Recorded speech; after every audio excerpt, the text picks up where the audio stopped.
Alasan memilih prodi manajemen yaitu memiliki peluang kerja yang luas. Kita bisa bekerja di perusahaan, pemerintahan, organisasi non-profit, dan wirausaha. Lalu, keterampilan yang beragam di prodi manajemen akan memberikan dengan berbagai keterampilan yang dibutuhkan di dunia kerja. Lalu juga dengan gaji yang menjanjikan. Prodi Manajemen UMRI adalah salah satu program studi unggulan di Fakultas Ekonomi Bisnis UMRI. Prodi ini telah memiliki akreditasi B. Kurikulum Prodi Manajemen UMRI dirancang untuk membekali mahasiswa dengan berbagai pengetahuan keterampilan. Lalu Fakultas Prodi Manajemen UMRI yaitu memiliki staf pengajar dan pengalaman yang berkualitas. Assalamualaikum warahmatullahi wabarakatuh. Perkenalkan, nama saya Agustina Indriani dengan NIM 220304289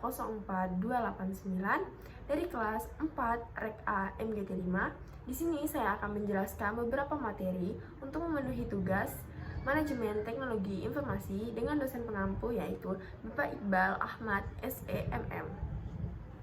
Saya akan menjelaskan materi pertama yaitu pengertian teknologi informasi dan pentingnya teknologi informasi dan sistem informasi. Menurut William dan Schauer berpendapat bahwa teknologi informasi adalah suatu teknologi yang merupakan hasil gabungan dari jarum komunikasi berkecepatan tinggi dengan komputasi komputer yang mana jalur komunikasi tersebut membawa video. Apa sih perlunya teknologi informasi?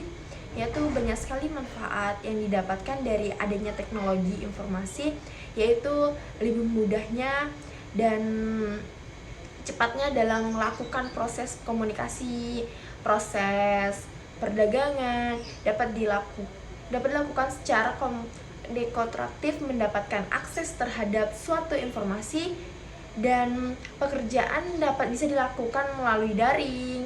Bahkan lingkungan pun menjadikan lebih terjaga dikarenakan penggunaan kertas yang lebih sedikit.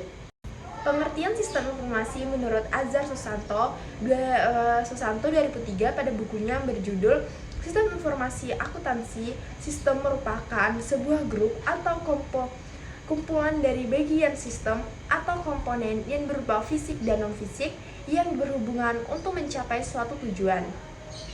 Data dan informasi. Data merupakan fakta yang dapat digabungkan sebagai masukan agar menghasilkan sebuah informasi. Informasi merupakan kumpulan dari data yang telah diproses dan nantinya dapat membantu saat menentukan suatu keputusan. Sedangkan pengertian informasi yaitu menurut Romi 2004, informasi merupakan data yang diolah agar dapat mempermudah dalam melakukan pengambilan suatu keputusan. Materi selanjutnya itu adalah perangkat keras komputer hardware dan perangkat lunak komputer yaitu software. Komponen hardware. Komponen hardware disebut juga dengan perangkat keras yang di dalamnya terdapat input dan output. Perangkat input perangkat masukan adalah perangkat yang memiliki fungsi memasukkan data ke dalam sistem komputer. Berikut adalah beberapa contoh perangkat inputnya, yaitu adalah pertama keyboard komputer, mouse, microphone dan scanner. Selanjutnya yaitu perangkat lunak atau software, yaitu adalah komponen dari komputer yang berbentuk data, program dan file digital yang bisa dibaca atau dipasang dalam komputer. Software juga bisa disebut sebagai bagian sistem dalam komputer yang tidak memiliki wujud. Jenis-jenis aplikasi perangkat lunak yaitu ada perangkat lunak sistem operasi, perangkat lunak driver, perangkat lunak aplikasi, dan bahasa pemrograman. Materi selanjutnya itu ada data, pengetahuan, dan pengambil keputusan. Yang pertama yaitu pengambilan keputusan di level manajemen. Pengambilan keputusan merupakan suatu hasil dari proses mental atau komunikasi yang membawa seseorang yang terlibat ke dalam pemilihan sebuah rangkaian aksi dari beberapa alternatif pemecahan masalah yang ada.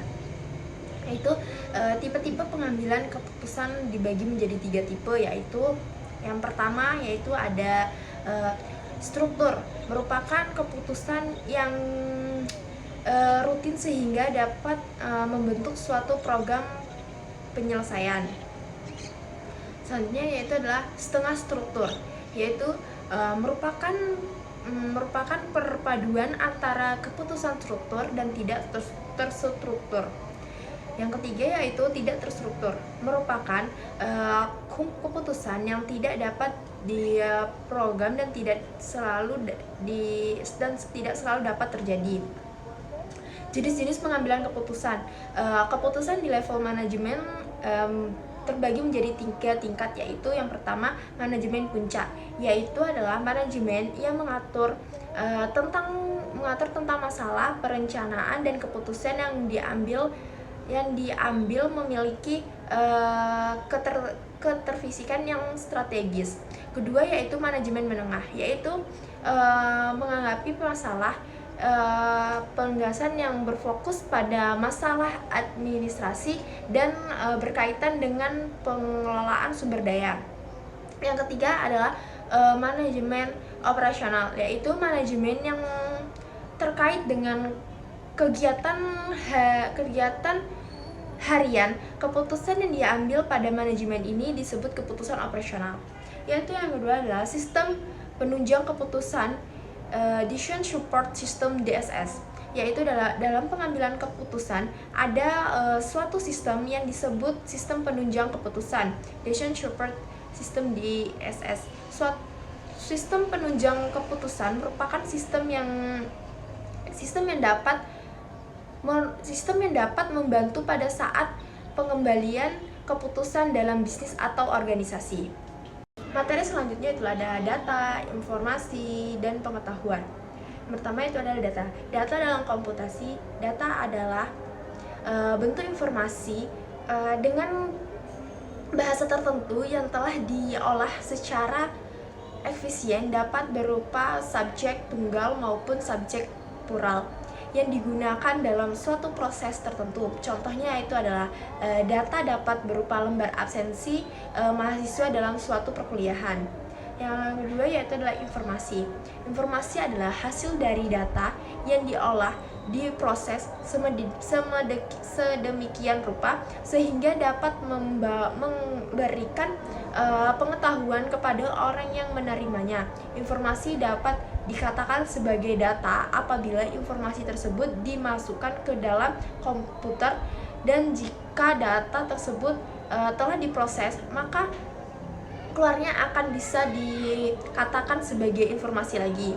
Sedangkan pengetahuan itu ada value, knowledge, information, dan data.